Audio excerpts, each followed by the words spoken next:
This post is about boundaries and those mean-spirited jokes. Sometimes your first bullies come from your childhood home. And how do you deal with it? So this young lady posted in the Am I the A-hole subreddit. She says, Am I the A-hole for refusing to pay for my sister's wedding dress after she made fun of my body? Number one, it's already kind of weird that a 21-year-old young lady is paying for or helping to pay for her sister's wedding dress, but let's get into it. So, like I said, the author, the OP, is 21. Her older sister is 26. She says, So I have always had a bit of a rocky relationship with my older sister. We are pretty different in a lot of ways. She's always been super into fashion and makeup, while I'm more laid back and focused on school and work. Despite our differences, I thought we were at least civil until recently. My sister is getting married next year, and she's really excited about finding the perfect wedding dress. Since she's trying to save money for the other wedding costs, she asked if I'd help pay for her dress as a sisterly gesture. I recently got a decent paying job and was willing to help her out, even though I thought it was a weird request. Fast forward to a few weeks ago, we were at a family gathering. I was wearing this dress I felt good in, but I'm not a size 2. Out of nowhere, my sister made a snarky comment in front of everyone about how brave I was for wearing something so tight. I was embarrassed, but I didn't want to make a scene, so I let it slide. Later that night, she made another comment, this time in private, about how she'd never wear something like that unless she lost weight. I got upset and told her that what she said really hurt my feelings, but she brushed it off, saying she was just being honest. Now, I don't feel like helping her out with the wedding dress anymore. I told her this and she flipped out, calling me selfish and petty. She says I'm ruining her big day over a joke and that it's not fair for me to back out when I already agreed to help. My parents are saying that I should just let it go and help her since that's what sisters do. But I feel like she crossed the line. Am I the a-hole? This is kind of like how people living in the same exact household can have two very different childhoods, where one child is more like the outcast and the other child is more like the golden child, where they can do no wrong. She decided that she had her feelings hurt. She told her sister, and her sister played her to the left. She has boundaries. She explained those boundaries. She communicated those boundaries, and her sister disregarded her feelings, and her feelings were very valid. You don't get to joke about someone's body. I don't care if they are your sister, and that sister has the right to have a final say in how she will use her time, energy, and resources. And someone that is being mean spirited doesn't deserve a gift of your resources. So I do not believe this woman is the a-hole. And like I said in the very beginning, it's odd that she is trying to get her 21-year-old sister to pay for her wedding dress. If you can't afford your wedding, then maybe you should downsize your wedding. CP Sue says some of the things that I was saying, not the a-hole. Why is a 21-year-old paying for a wedding dress of a 26-year-old? She's had more time to get established and saved up. Jokes at other people's expense aren't jokes. They are put downs. If someone chooses to tear you down, you owe them nothing. The more she whines and gets family to gang up on you, the more you should hold your ground and get really stubborn about your boundaries. You buy or make her a lacy wedding gag to remind her that if she doesn't have anything nice to say to people who are doing her a favor, she should probably stuff her mouth with a gag so she doesn't burn bridges. That is a great gift idea. That is a great way to, solidify it and put it home in 4K. She says, ETA, thanks for the awards. Professional Shameless says, also, you can't claim something is a joke if you had already said the comments were made because you were just being honest. And SO Raven says, she even made that joke twice to the OP, probably the second time because the first time didn't give her the reaction she wanted. This is My Life says, I suspect OP looked fabulous in this dress and her sister felt threatened. This situation reads to me like her sister wanted to take her down a peg. And please, like I said in the very, very beginning, sometimes your first bullies are people that you grew up with. And sometimes these people will try to bring you down, just like bullies in a relationship, just like bullies at your job. They do the exact same thing. Past the tinfoil says, older sister is feeling old and less beautiful. She doesn't want to feel like the ugly sister on her wedding day, so she went attack mode on her younger sister's confidence. Harsh AF. Personally, if I could afford to, I would still pay for the dress, but that's just me. It's understandable, though, to not want to gift it anymore. It really depends on how OP wants the relationship to be moving forward. Unfortunately, even if she takes the high road here, the older sister isn't likely to change the way she treats OP. So for me, I absolutely would not do this. I'm not gifting somebody that's mean to me. Why would I? And I don't believe in taking the high road. I believe in matching energy. If you're going to be mean, I'm going to be mean too. You're going to have to come at me better because I'm not here to be a punching bag to anybody, not even a sister. Um, Comparably worse says the idea of a 26-year-old feeling old reminds me that my back hurts. 26 is not old, 36 is not old, and it's not ugly as long as you have taken care of yourself, not smoked, not really overdone it with the drinking. 26 is not old at all. Anyways, I do want to know how you feel about this, how you feel about childhood bullies, negging from your siblings, all of that. Would you gift somebody that was mean spirited to you? You let me know, chime in, let me know what you think. Don't forget to like, comment, and share. This is a topic that we really need to discuss because in a family dynamic, a lot of the times in many cultures, in many families, the boys are pedestalized and the girls are treated like servants. And women and girls need to get this in their minds. If they were treated differently, they need to opt out of continuing to be the servants. Let them golden child sons be the ones that take care of their parents. So this was posted in the True Off My Chest subreddit. She titles it, I'm ruining, and I put that in quotes, I'm ruining the family vacation because my parents won't pay for me. It sounds petty, but after reading this, I don't think she's being petty at all. She says, I've been trying to help my mom over the past few months plan a family trip. Throughout this process, my mom told me that she and my dad probably couldn't afford to pay for all of us, mom, dad, brother, me, and boyfriend, to go, which is fine. I told her she shouldn't be expected to do that since we're all adults with adult jobs and could pay for our own flight and share of the lodging. Obviously, she was receptive to that. So fast forward to today, and we're about to book the flights and travel. So we're on the phone talking through how much everyone's flight was going to be. Since I hadn't talked to my brother personally, I asked if he was cool with how much the tickets were. Her demeanor immediately changed to nervous laughter, and she said that he didn't offer to pay, so they were going to pay for him. And just because we offered doesn't mean he has to pay. For additional context, my brother is a civil engineer consultant and he makes really good money. If I'm being honest, I sort of suspected this, so I wasn't super surprised. However, I played it cool and said, oh, I didn't realize he was going to be paying for his portion. Predictably, my mom and dad launched into this defensive ramble. Well, it's your fault you offered. We were going to pay for you until you offered. A lie. They also said I was acting entitled to their money, which is a recurring bit for them anytime money comes up.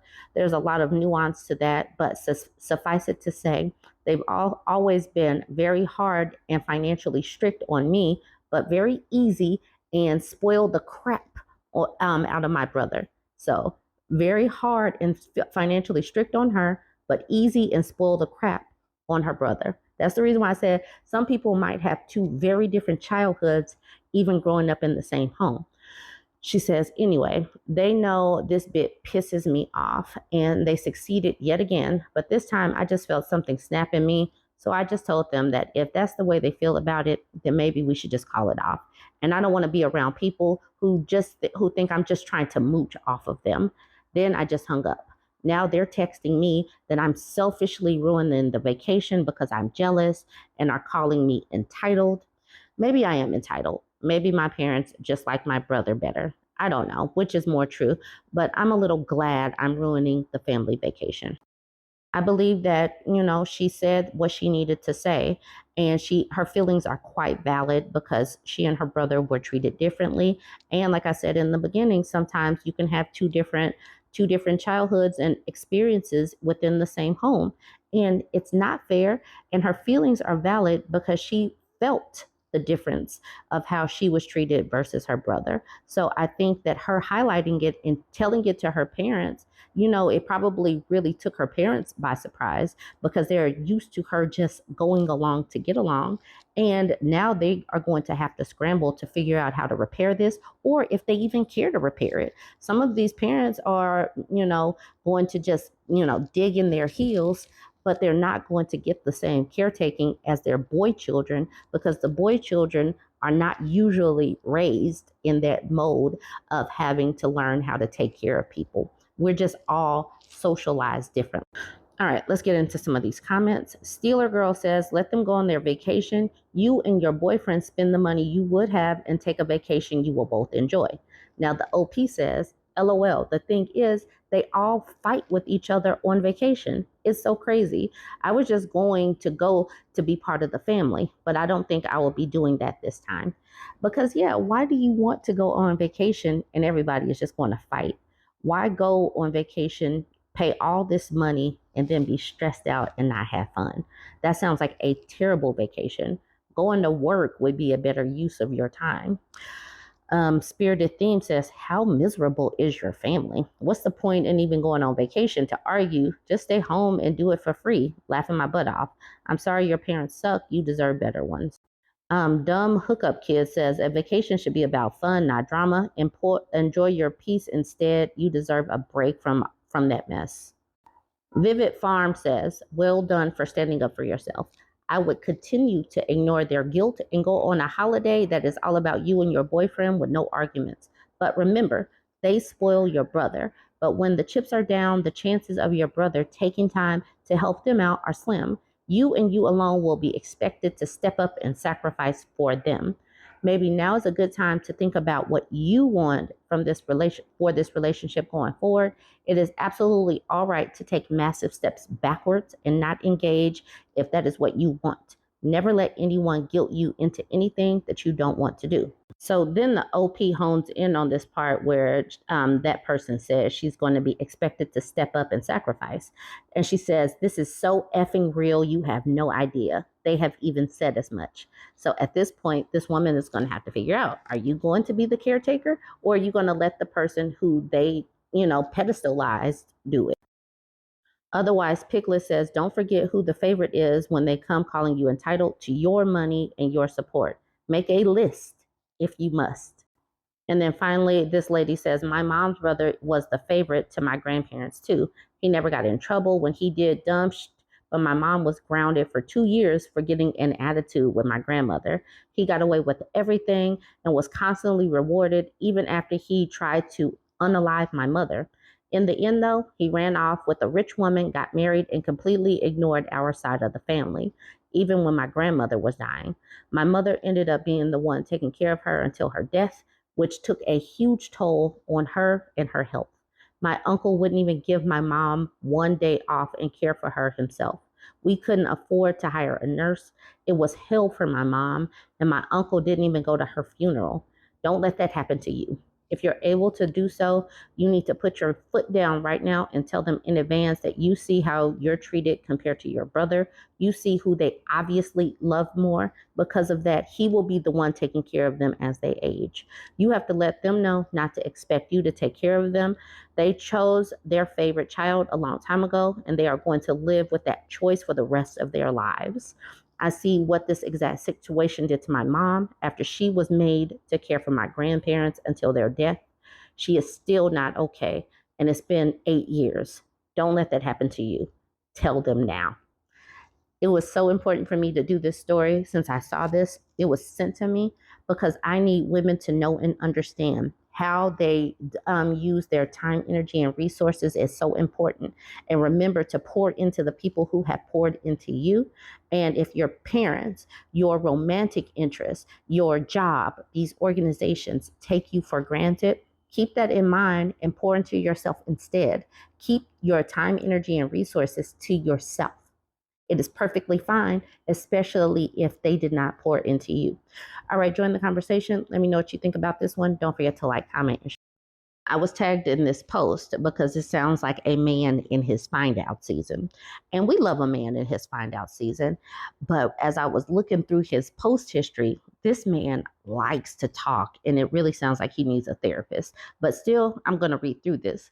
It says, I left my wife for an affair and ended up with a partner I can't trust. Now I'm trying to turn my life around. Like I said, as I read the title, it sounds like find out season, and we all love a good find out season story. Okay, so he says, years ago, I made one of the worst decisions of my life. I had an affair and ended up leaving my wife for my affair partner. At the time, I thought that I was chasing happiness and a fresh start, but it turned out to be a huge mistake. My affair partner got pregnant, and although I should have been feeling joy, I was consumed by doubt. Not long after, I found out she had been communicating with another man, someone she had claimed was just an old friend, although they had an actual history. She swore nothing was going on between them and that they hadn't seen each other around the time she got pregnant, but that didn't ease my doubts. I stumbled upon texts and emails like the one where he told her he was thinking about her, which I read while using her phone. A week before she gave birth, I discovered they had been exchanging private emails behind my back for months. She insists that the baby is mine, but I can't help but wonder if I've been deceived all along. Reflecting on my actions, I realized how much I destroyed in pursuit of something that wasn't even real. I wrecked my marriage for a fantasy, and in the end, I'm left with guilt, insecurity, and a lot of pain. But here's the thing. I want to be better. I've come to terms with the fact that the decision I made were rooted in selfishness and a lack of self-awareness. I've committed to changing that. I'm focusing on rebuilding myself and hopefully one day regaining some form of self-respect. I can't undo the past, but I can learn from it. My goal is now to stop the cycle of hurt and dishonesty. I want to live with integrity and try to heal the damage I've caused myself, to my ex-wife, and the people I've hurt along the way. Has anyone else here gone through something like this and found a way to move forward? How did you keep yourself accountable in the process of becoming better? I could use some advice and encouragement as I try to navigate this path toward redemption. So this was posted in the Deciding to Be Better subreddit. I don't really know that subreddit. So he might actually be typing this up, but I do hold a grain of salt that this is Reddit and sometimes people write fake stuff. But a lot of times when they write fake stuff, they're writing it in the Am I the A-hole subreddits and the True Off My Chest subreddit. So this could actually be true. But the crazy thing is, how long ago did he have this affair? Where's the child? Did he ever get the child tested? He's trying to be better and change his life and stuff, but how much time has passed? Did he have kids with the other woman? I was having these questions because I always think to myself, men are not reliable narrators. Like, so much is left out of this. So I was like, let me check his post history and see what was going on, because I was actually tagged in this post. So I clicked his name and it took me to this True Off My Chest post. He says, I destroyed my life chasing a fantasy and it cost me everything real. And the crazy thing is, like I said, sometimes these people need a therapist, but they're using social media instead of a diary, a journal, or a therapist. But still, let's see what he did. He chased a fantasy and he cost him his real life. He says, I almost lost everything by chasing a fantasy twice. I hurt the people closest to me, fell for illusions, and destroyed what really mattered, all because I couldn't see what was right in front of me.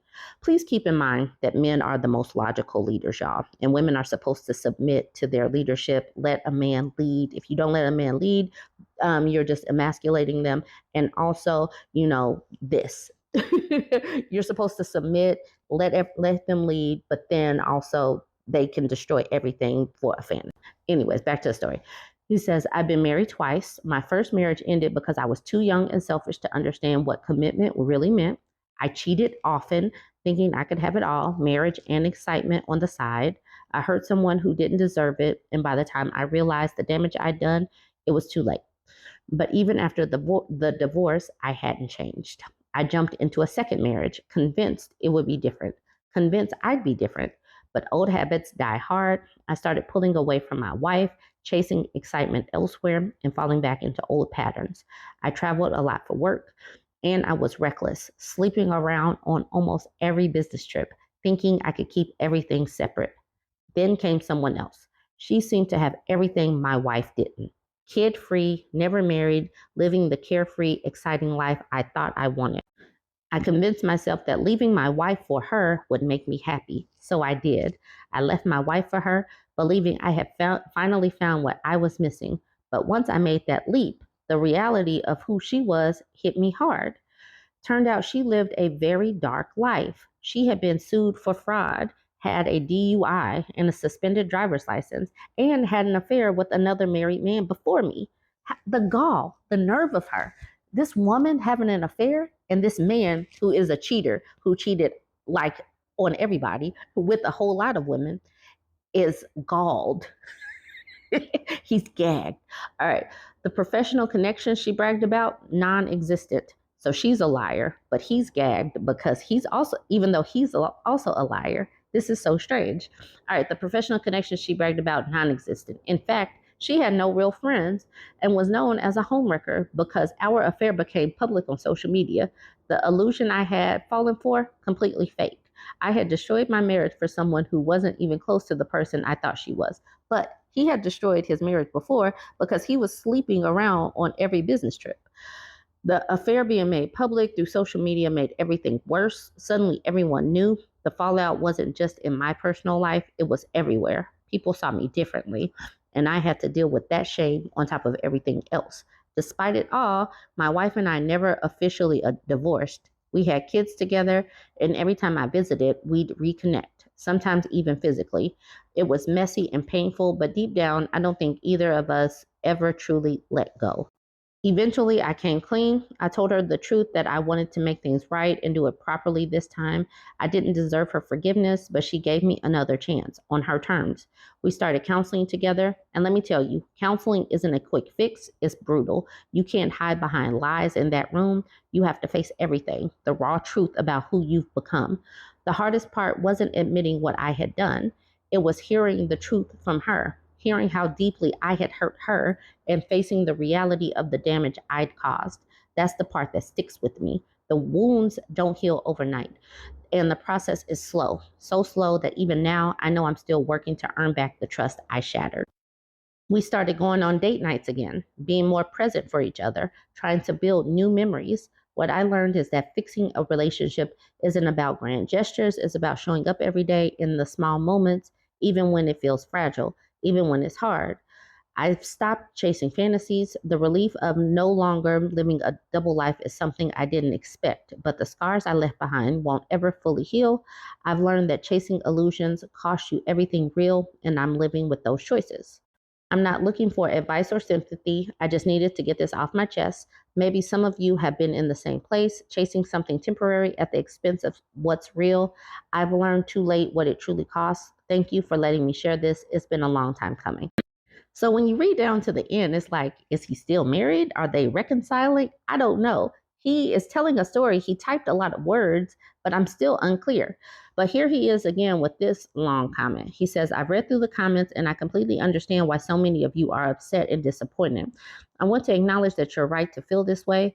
I've made selfish and reckless choices that hurt my wife, my family, and people who trusted me, and for that, I'm deeply sorry. I take full responsibility for my actions. There are no excuses, no justifications. I made these decisions, and I'm the only one to blame for the damage I've caused. I know the hurt I've inflicted won't just go away, and I'm working every day to repair the harm I've done, especially to my wife and children.